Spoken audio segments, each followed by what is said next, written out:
ચેન્નઈથી અમદાવાદ આવી રહેલી નવજીવન એક્સપ્રેસમાં 2 થી વધુ વખત ચેઇન પુલિંગની ઘટના બની।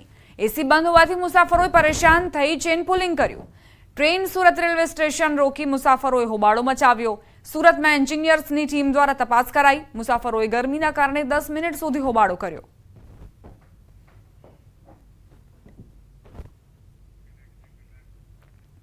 રાજકોટની શાપર વેરાવળમાં આવેલી ઋષિ કાસ્ટ નામની કંપનીમાં આગજનીની ઘટના સામે આવી। આગ લાગવાની ઘટનાથી રાજકોટ ફાયર બ્રિગેડનો કાફલો સ્થળ પર દોડી આવ્યો। અંદાજે 3 કલાકની જહેમત બાદ આગ કાબૂમાં આવી। અત્યારે સમગ્ર મામલે કાસ્ટિક કંપનીને લાખો રૂપિયાનું નુકસાન પહોંચ્યું છે। કારખાનામાં સ્ટોર રૂમમાં પણ આગ લાગી। આગ લાગવાનું કારણ જાણી શકાયું નથી।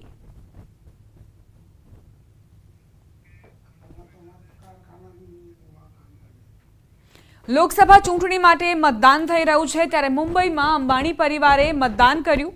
આરઆઈએલના ચેરમેન મુકેશ અંબાણીએ મતદાન કર્યું। નીતા અંબાણી, આકાશ અંબાણીએ પણ મતદાન કર્યું।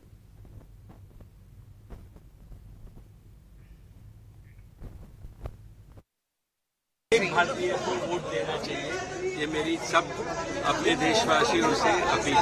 So I think it's so important as a Indian citizen to vote. It's our right and our responsibility to vote, and I urge everybody in India to go out and exercise their right to vote. બુલેટિનમાં અત્યારે બસ આટલું જ। વધુ updates માટે આપ જોતા રહો News18 Gujarati.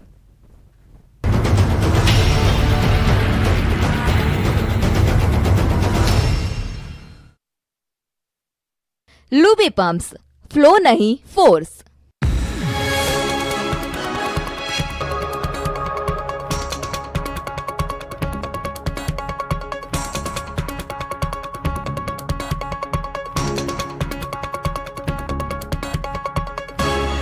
Luby pumps, flow नहीं force. 20th anniversary ધોધમાર વરસાદ ભારે વરસાદથી કાવેરી નદીમાં જળબંબાકારની સ્થિતિ સર્જાઈ। કાવેરી નદીમાં પાણીનો ધસમસતો પ્રવાહ વહેતો થયો।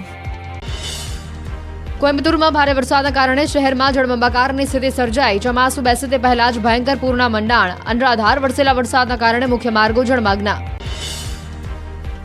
રામનાથપુરમ વિસ્તારમાં રસ્તા પર નદીની જેમ પાણી વહેતું થયું। મુખ્ય માર્ગો પર પાણી ભરાવાના કારણે વાહન ચાલકોને હાલાકી। અડધા કલાકમાં જ ઠેર ઠેર પાણી ભરાવાનું શરૂ થયું। સ્થાનિક તંત્ર દ્વારા મોટર મૂકીને પાણીનો નિકાલ કરવામાં આવ્યો। તિરુપુર શહેરના રસ્તા પર નદી વહેતી હોય તેવી સ્થિતિ। કાળા ડિબાંગ વાદળો અને ગાજવીજ સાથે મેઘરાજાએ બગડાટી બોલાવી। થોડી જ વારમાં ભારે વરસાદથી રસ્તા પર પાણી વહેતા થયા। રોડ પર પાણી ભરાતા વાહન ચાલકોને મુશ્કેલી। તમિલનાડુના કરાયકુડીમાં પણ ભારે વરસાદ। પાણી ભરાતા લોકોને હાલાકી। પૂરના પાણી સોસાયટી અને ઘરમાં ઘૂસ્યા। લોકોના ઘરમાં પડેલી ઘરવખરી પલળી ગઈ। સ્થાનિકોએ ઘરમાં ઘૂસી ગયેલું પાણી ઉલેચીને બહાર કાઢ્યું। કેરળના તિરુવનંતપુરમમાં ધોધમાર વરસાદ ભારે વરસાદના કારણે જળબંબાકારની સ્થિતિ સર્જાઈ। અનેક વિસ્તારોમાં ઘૂંટણસમા પાણી ભરાતા સ્થાનિકોને વાહન ચાલકોને હાલાકી।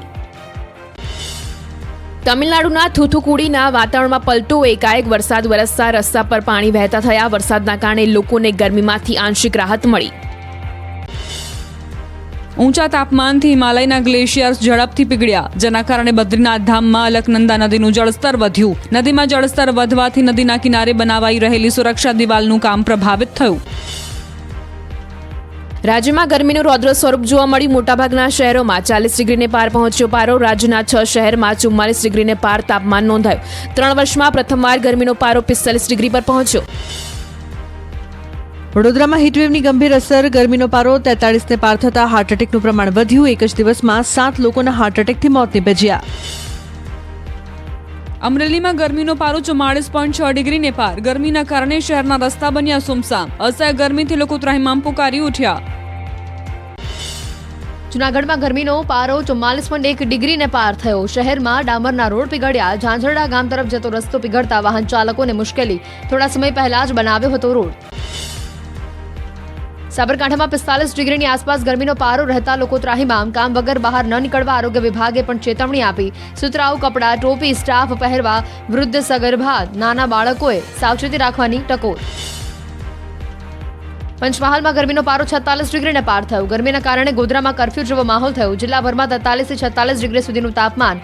ભર બપોરે અગનભઠ્ઠી જેવો માહોલ। સુરતના માંડવીમાં આમલી ડેમમાં તળિયું દેખાયું. 20થી વધુ ગામોમાં સર્જાઈ શકે છે પાણીની સમસ્યા.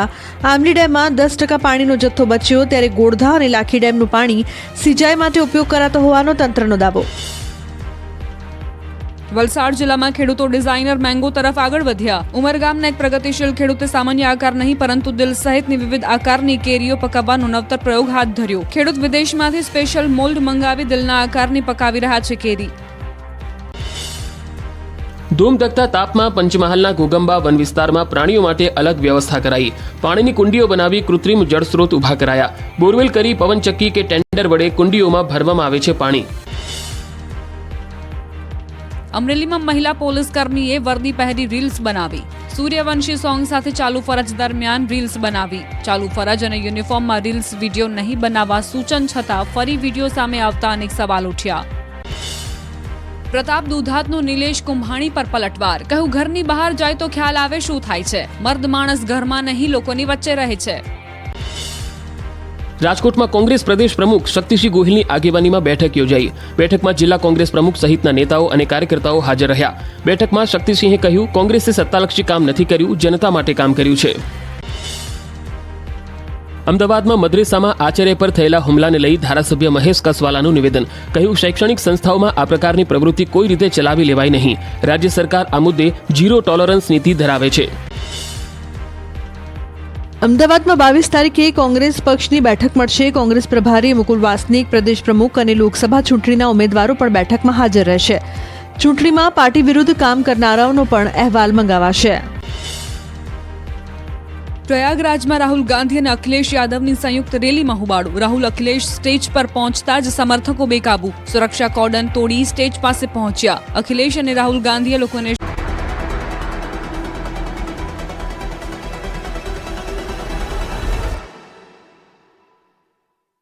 વસંત મસાલા. અમદાવાદથી ઝડપાયેલા શંકાસ્પદ આતંકીઓ મામલે મોટા ખુલાસા. શ્રીલંકાના 4 આતંકી સુસાઇડ બોમ્બર બનવા તૈયાર હતા. 5 દિવસ સુધી ગુજરાતમાં ગરમી ભૂક્કા બોલાવશે. અમદાવાદમાં આગામી 5 દિવસ રેડ એલર્ટની છે આગાહી. વિવાદિત ટિપ્પણી બાદ કથાકાર રાજબાપુ સામે રોષ. ગુજરાતમાં ક્યાંય સપ્તાહ કરશે તો વિરોધ કરવાનું કોળી સમાજના રાષ્ટ્રીય ઉપાધ્યક્ષનું નિવેદન.